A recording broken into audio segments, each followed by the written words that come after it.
All right, good morning, everyone, and welcome to our Spark Change Luncheon, which will be focusing on the inclusivity of people with disabilities.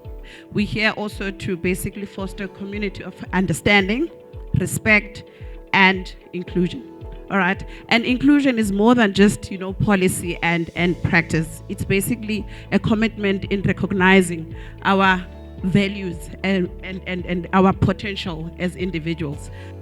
Every one of us in this very moment have two choices we can make. We can step forward into growth, or we can step backwards into comfort and security.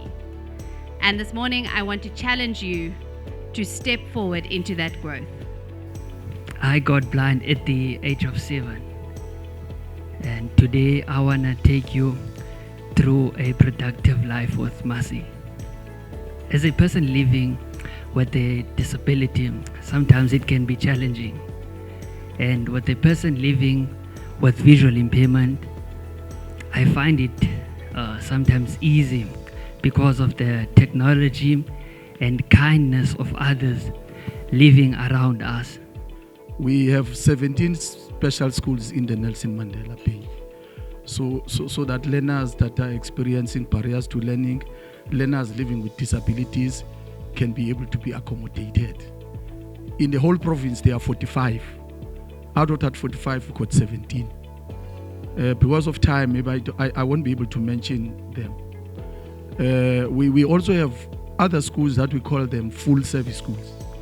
These are your normal mainstream schools, but they have been converted to be able to accommodate learners that with mild to moderate.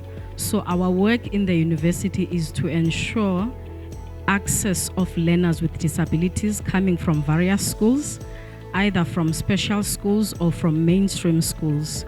We work to advocate for their full inclusion and integration in the university.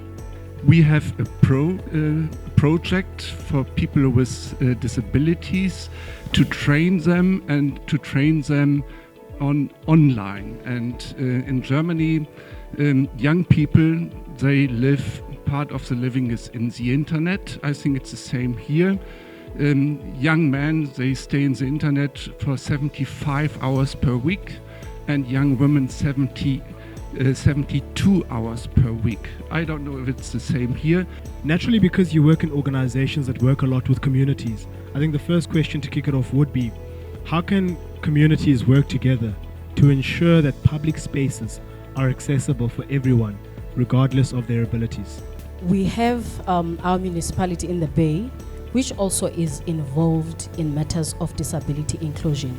So they provide a space as a municipality whereby they bring us as universities, they bring us as schools, as NPO, as DPOs, to come and have platforms where we share ideas and share also responsibilities.